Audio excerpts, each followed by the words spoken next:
ಜನನಿ news ಚಾನೆಲ್ಗೆ like ಮಾಡಿ, subscribe ಮಾಡಿ, ಶೇರ್ ಮಾಡುವ ಮೂಲಕ ನಮ್ಮ ಚಾನೆಲ್ಗೆ ಸಹಕರಿಸಿ. ಹೆಚ್ಚಿನ ಮಾಹಿತಿಗಾಗಿ ಸಂಪರ್ಕಿಸಿ ಹರಿಚಿನ್. ನೀವಾಗ 32,000ನೇ ಮತ್ತೆ ಕೊಟ್ಟರೆ ಅದಾಗಲ್ಲ ಸರ್. ಅದು ಯಾರು ಇರಲ್ಲ. 32,000 ಒಳಗಡೆ ಕೆಳಗಡೆ ಇದ್ರೆ ತುಂಬಾ ಬಡವರು ಕೂಡ ಇರಲ್ಲ ಸರ್. ಅವಾಗೆಲ್ಲ 1,20,000ವರೆಗೂ ಕೊಡಬಹುದು ಅಂತ ಇತ್ತು ಮೊದಲು ಪೆನ್ಷನ್ ಕೊಡೋರಿಗೆ ಲಿಮಿಟ್. ಆಗ ಇವ್ರು ಏನ್ ಮಾಡಿದ್ದಾರೆ, 80,000 90,000 ಅಂತ ರೆವೆನ್ಯೂ ಡಿಪಾರ್ಟ್ಮೆಂಟ್ ಅವ್ರು ಬರ್ದು ಕೊಟ್ಬಿಟ್ಟಿದ್ದಾರೆ. ತುಂಬಾ ಬಡವರು ಕೂಡ ಬರುತ್ತೆ ಅಲ್ವಾ, 1,00,000 ಲಿಮಿಟ್ ಇದೆ ಅಂತ ಬರ್ದು ಕೊಟ್ಬಿಟ್ಟಿದ್ದಾರೆ. ಈಗ ನೀವು ಕಡಿಮೆ ಮಾಡಿದ್ರೇನೆ ಅದನ್ನ ಬರುವುದು ಬಡವರು ಕೂಡ. ನೀವು ಕಡಿಮೆ ಮಾಡಲ್ಲ, 32,000ವರೆಗೂ ಕೊಟ್ಟಿವಿ ಅಂದ್ರೆ ಅದಿವಾಗ ಮತ್ತೆ ರಿಫಾರ್ಮ್ ಮಾಡಿದ್ದಾರೆ ಅಲ್ವಾ, BBG ರಾಮ್ಜಿ ಅಂತ. ಅದನ್ನ ಹೊಸದಾಗಿ ಸ್ಕೀಮ್ ನ ಇಂಟ್ರೊಡ್ಯೂಸ್ ಮಾಡಿದ್ದಾರೆ. ಅದು ಇವಾಗ್ಲೇನೆ ಸ್ಟಾರ್ಟ್ ಆಗಿರೋದು, ಜೂನ್ ಇಂದಾನೇ ಕಾರ್ಯರೂಪಕ್ಕೆ ಬಂದಿರೋ ಅಂತದ್ದು. ಸೊ ಇವಾಗ ನೀವು ಆ ವರ್ಕ್ ನ ಮಾಡ್ಬೋದು ಆಯ್ತಾ. ಇಷ್ಟು ದಿವಸ ನಮ್ಗೆ ಬೇಡ ಅಂತ ಹೇಳ್ತಾ ಇದ್ದಿದ್ ರೀಸನ್ ಅದು, ಯಾಕಂದ್ರೆ ನಾವ್ ಇವಾಗ ಸಡನ್ ಆಗಿ ವರ್ಕ್ ಸ್ಟಾರ್ಟ್ ಮಾಡಿದ್ರೆ ಆ ವರ್ಕ್ಸ್ ಎಲ್ಲ ಇದೆಯಮ್ಮ, ಆಕ್ಷನ್ ಪ್ಲಾನ್ ಅಲ್ಲಿ ಇದೆ. ನಿಮ್ಮೂರಿನ ಗೀತಾ ಅವರಲ್ಲ, ಅವ್ರು ಬಂದು ಮೊನ್ನೆ ಮಾತಾಡಿದಾರೆ, ಮಾಡಿ ಅಂತಾನು ಹೇಳಿದೀವಿ ಆಯ್ತಾ. ಆ ವರ್ಕ್ಸ್ ನ ಮಾಡೋದಕ್ಕೆ ಎಲ್ಲ ರೆಡಿ ಮಾಡ್ಕೊಡ್ತೀವಿ, ಆಕ್ಷನ್ ಪ್ಲಾನ್ ಅಲ್ಲಿ ಇದೆ ಆಲ್ರೆಡಿ. ಅದು ಆ ಕೆಲ್ಸನ ಮಾಡ್ಬೋದು ಆಯ್ತು, ಯಾರು ಬೇಕಾದ್ರೂ ಮಾಡ್ಬೋದು. ಒಳಗಡೆ ಯಾರಾದ್ರೂ ಜೀವನ ಮಾಡಕ್ ಆಗತ್ತ ವಯಸ್ಸಾದವರು ಕೂಡ ಕಡಿಮೆ ಕೊಟ್ರೆ ಹೆಂಗೆ? ಇಲ್ಲ, ತಾವ್ ಹೇಳಿದ್ ನನ್ಗೆ ಅರ್ಥ ಆಯ್ತು. ಅದನ್ನ ಸರ್ಕಾರ ಮಟ್ಟದಲ್ಲಿ ಇವಾಗ ಅದನ್ನ ನಂಬ್ಕೊಂಡೇ ಇರೋರು ಇದ್ದಾರೆ. ಈಗ ಅದನ್ನ ನಂಬ್ಕೊಂಡೇ ಇರೋರು ಇದ್ದಾರೆ. ಈಗ ಒಂದು ಮಾತ್ರೆ ತಗೋಬೇಕು, ಏನು ಬೇಕಾ, ಅವ್ರ ಪೆನ್ಷನ್ ಬರುತ್ತೆ ಅಂತ ಅವ್ರ ಮಕ್ಕಳು ಬಿಟ್ಬಿಟ್ಟಿರ್ತಾರೆ. ಅವ್ರ ತಿಂಗಳು ಪೆನ್ಷನ್ ಬರುತ್ತೆ, ಅದರಲ್ಲಿ ಜೀವನ ಮಾಡ್ಕೊಳ್ತಾರೆ ಅಂತ. ಈಗ ಸರಾಸರಿಯಾಗಿ ನಾವು ಸರಿ ಮಾಡ್ಬೇಕು ಅಂತ 2-3 ತಿಂಗಳು ನಿಲ್ಸ್ಬಿಟ್ರೆ ಆ ವಯಸ್ಸಾದ ಜನ ಏನ್ ಮಾಡ್ಬೇಕು? ಪೆನ್ಷನ್ಸ್ ಸ್ಟಾಪ್ ಮಾಡಿರೋದು ಸರ್ಕಾರ.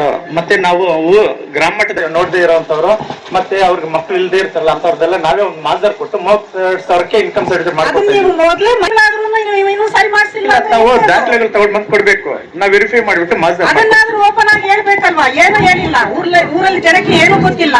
ಏನೋ ಪೆನ್ಷನ್ ರಾలేదు. ಅಮ್ಮ, ಈಗ ಅವ್ರು ಹೇಳ್ತಾ ಇದಾರೆ ಅದ್ರ ಬಗ್ಗೆ. ಈಗ ನೀವು ಹೈಲೈಟ್ ಮಾಡಿದಿರಿ, ಮುಂದೆ ನೀವು ಹೇಳಿ ಎಲ್ಲರಿಗೂ ಅನ್ವಯ ಆಗ್ತದೆ. ನಿಮ್ಮೊಬ್ಬರ ಸಮಸ್ಯೆ ಅಲ್ಲ, ಎಲ್ಲರ ಸಮಸ್ಯೆ ಅಲ್ಲಲ್ಲ. ಅದನ್ನ ನೀವು ಹೈಲೈಟ್ ಮಾಡಿದಿರಿ. ಈಗ ಮುಂದೆ ಏನ್ ಮಾಡ್ಬೇಕು ಅಂತ ಅವರು ಈಗ ಮುಂದೆ ಚರ್ಚೆ ಮಾಡಿ ಮಾಡ್ತೀನಿ ಅಂದ್ರೆ ಅದು ಮುಟ್ಟಲ್ಲ. ಅದೇನಿದ್ರು ನೀವು ಅದನ್ನ ಚೇಂಜ್ ಮಾಡಿ ಅದನ್ನ ಕೊಡ್ಬೇಕು. ನೀವು ನೇರಲ್ಲಿ ಬಂದು ಮಾಜರ್ ಮಾಡಿ ಅದನ್ನ 37 ಆಯ್ತಮ್ಮ. ಈಗ ನೀವ್ ಹೇಳಿದ್ದು ಒಳ್ಳೆ ಪಾಯಿಂಟ್ ಇದು. ಈಗ ಇದು ಎಲ್ಲರಿಗೂ ಅನ್ವಯ ಆಗ್ತದೆ. ಅದ್ರ ಬಗ್ಗೆ ಈಗ ಅವ್ರು ಕ್ರಮ ತಗೋತಾರೆ ಬಿಡಿ. ಮುಂದೆ ಈಗ ಏನ್ ಚರ್ಚೆ ಮಾಡಿ ನನ್ನ ಮಗಳಿಗೆ 70,000 ಹಾಕ್ತಾರೆ ಇನ್ಕಮ್ ಅಲ್ಲಿ, ಕ್ಯಾಸ್ಟ್ ಇನ್ಕಮ್. ನಮ್ಮ ಹೆಸರು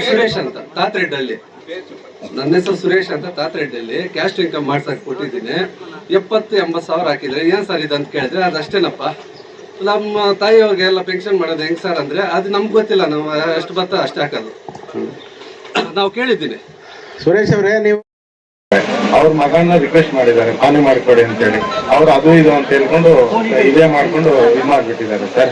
ಅವ್ರ ಮೊಮ್ಮಗ ರೀಸೆಂಟ್ ಆಗಿ ಇವರು ತಿಳ್ಕೊಂಡೆಲ್ಲ ಡಾಕ್ಯುಮೆಂಟ್ ಸರ್ಚ್ ಮಾಡಿ ಕೋರ್ಟ್ಗೆಲ್ಲ ರೆಡಿ ಮಾಡಿದ್ದಾರೆ ಸರ್. ಮೊನ್ನೆ ರೀಸೆಂಟ್ ಆಗಿ ಚಂದ್ರಪ್ಪ ಅನ್ನೋರೊಬ್ರು ಪಾಪೇನಹಳ್ಳಿ ಅವರು ಕೊಂಡ್ಕೊಂಡ್ಬಿಟ್ಟು ಏಕಾಏಕಿ ಟ್ರಾಕ್ಟರ್ ಕಳಿಸಿ BSS ಸಂಘದವ್ರು ಒಂದು 30 ಜನ ಕಳಿಸಿಬಿಟ್ಟು ಇವ್ರನ್ನೆಲ್ಲ ಹೊಡೆದು ಜಮೀನು ನಮ್ದು ಇದು ಬಿಟ್ಬಿಡಿ, ಹ್ಞೂ ಸರ್ ಬಿಟ್ಬಿಡಿ, ಇಲ್ಲ ಅಂದ್ರೆ ನಿಮ್ಮ ಮೇಲೆ ಅಟ್ರಾಸಿಟಿ ಕೇಸ್ ಆಗ್ತೀವಿ ಅಂತ ಇವ್ರನ್ನೇ ಹೊಡೆದು ಬಿಟ್ಟು ಇವ್ರ ಮೇಲೆ ದೌರ್ಜನ್ಯ ಮಾಡ್ತಾರೆ ಸರ್.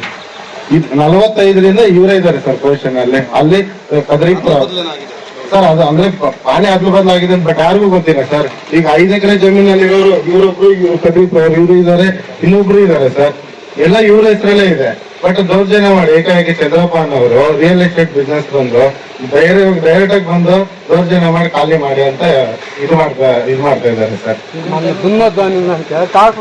ಸರ್ ಅಮಾಯಕ ಸರ್, 5 ಜನ ಮಕ್ಕಳು ಸರ್, ಏನು ಇವರನ್ನ ಹೊಡೆದಿದ್ದಾರೆ ಸರ್.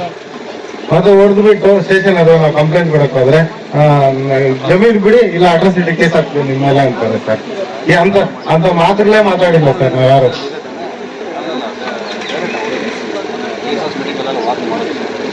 ವಿಸಿಟ್ ಮಾಡಿದ್ವಿ ಸರ್. ನೀರು ಆಫೀಸ್ ಇಲ್ಲ, ನಮ್ಮ ಸರ್ಕಲ್ ಆಫೀಸ್ಗೆ ಹೋಗಿ ಒಂದು ಹೇಳ್ತೀವಿ, ನೀವೆಲ್ಲ ಹೋಗಿ ನಾವು ನಮ್ಮ ವ್ಯಾಪ್ತಿಯಲ್ಲಿ ಏನಾದ್ರು ಜನರನ್ನ ಬಟ್ ಬೇರೆ 62 ಸರ್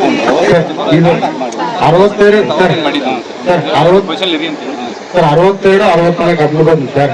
ಇದಕ್ಕೂ SC ಅವ್ರಿಗೆ ಯಾವುದೇ ಸಂಬಂಧ ಇಲ್ಲ, ಜನರಲ್ ಪ್ರಾಪರ್ಟಿನೇ ಸರ್. ಬಟ್ ಏಕಾಏಕಿ ಬಂದು ಸರ್ ಏನು ಇದೇ ಮಾಡಿದಿರಾ, ಏಕಾಏಕಿ ಬಂದು ದೌರ್ಜನ್ಯ ಮಾಡಿ ಇದು ಮಾಡ್ತಾರೆ. ನಾವು ಸಪೋರ್ಟ್ ಮಾಡಕ್ ಬಂದಾಗ ನಮ್ಮ ಮೇಲೇನೂ ದೌರ್ಜನ್ಯ ಮಾಡ್ತಾರೆ ಸರ್.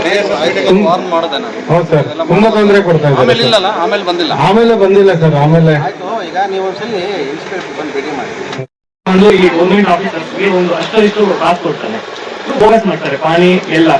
ಈಗ ನಮ್ದು ಜಮೀನ್ ಪ್ರಾಬ್ಲಮ್ ಇರುತ್ತೆ, ಪಕ್ಕದ ಮನೆ ಅವ್ರಿಗೆ ಏನು ಗೊತ್ತಿರಲ್ಲ, ಅವ್ನು ಬಂದು ಗೌರ್ಮೆಂಟ್ ಆಫೀಸರ್ ಹತ್ರ ಸ್ವಲ್ಪ ಏನು ಕೊಟ್ಟು ಆ ಡಾಕ್ಯುಮೆಂಟ್ಸ್ ನ ಕಲೆಕ್ಟ್ ಮಾಡಿ ಇವ್ರು ಬೇಕಾದವ್ರಿಗೆ ಒಬ್ರು ಇರ್ತಾನೆ, ಅದ್ರಿಗೆ ವಾರಸ್ದಾರ ಇರ್ತಾರೆ, ಬಟ್ ಅವ್ರಿಗೆ ಏನು ಹಾಕಿರಲ್ಲ ಅದನ್ನೇ. ಅವನ್ನ ಕರ್ಕೊಂಡು ಬಂದು ಕೋರ್ಟಲ್ಲಿ ಕೇಸ್ ತಕೊಂಡು ಈ ತರ ಮಾಡ್ತಾನೆ. ಇದಕ್ಕೆ ರೀಸನ್ ಯಾರು ಅಂದ್ರೆ ಈ ಗೌರ್ಮೆಂಟ್ ಆಫೀಸರ್ಸ್. ಈಗ ಇದೇ ಸರ್ವೆ ನಂಬರ್ 62, 64 ಸ್ಕ್ರಾಪ್ ಆಗೈತಲ್ಲ, 75 ಇಯರ್ಸ್ ಇಂದ ನಾವು ಪೊಸಿಷನ್ ಅಲ್ಲಿ ಇದೀವಿ. ಇದಕ್ಕೆ ರೀಸೆಂಟ್ಲಿ 2025 ಅಲ್ಲಿ ಈ PDO ಮ್ಯಾಮ್ ಅವರು ಮತ್ತೆ ತಹಸೀಲ್ದಾರ್ ಅವರು ಎಲ್ಲ ಸೇರ್ಕೊಂಡು ಡಾಕ್ಯುಮೆಂಟ್ಸ್ ನ ಬೋಗಸ್ ಮಾಡಿದ್ದಾರೆ. ಅಂದ್ರೆ ಇದು ಚೆಕ್ ಬಂದು ರೀಸೆಂಟ್ಲಿ ಈಗ ನಾವು 75 ಇಯರ್ಸ್ ಇಂದ ಅಲ್ಲಿರೋರು ಸೇಮ್ ಚೆಕ್ ಬಂದಿಯಲ್ಲಿ ಇದೀವಿ ಸರ್. ಇವಾಗ ಯಾರಿದಾರೆ ಅವರೇ ಇದಾರೆ. ಇವ್ರು ರೀಸೆಂಟ್ಲಿ ಏನ್ ಮಾಡಾರ ಅಂದ್ರೆ ಇವಾಗಿರೋ ಚೆಕ್ ಬಂದಿನ ಹಾಕೊಟ್ಟವ್ರಂದ್ರೆ ಈಗ ಒಂದು ಚೆಕ್ ಬಂದಿನ ಮೆನ್ಷನ್ ಮಾಡ್ಬೇಕು ಅಂದ್ರೆ ಅಲ್ಲಿ ಬಂದು ಪರಿಶೀಲನೆ ಮಾಡ್ಬೇಕಲ್ಲ ಯಾರಿದ್ದಾರೆ ಏನು ಅಂತ. ಏನು ಇಲ್ದೇನೆ ಈ ತರ ಡಾಕ್ಯುಮೆಂಟ್ಸ್ ಮಾಡಿದ್ರೆ ಈ ವಿಲೇಜ್ ಅಲ್ಲಿ ಜಮೀನ್ದು ಜಗಳ ಬರ್ದಿರ ಏನಾದ್ರು ಇರುತ್ತೆ ಸರ್. ಅದಕ್ಕೆ ಈಗ ಬನ್ನಿ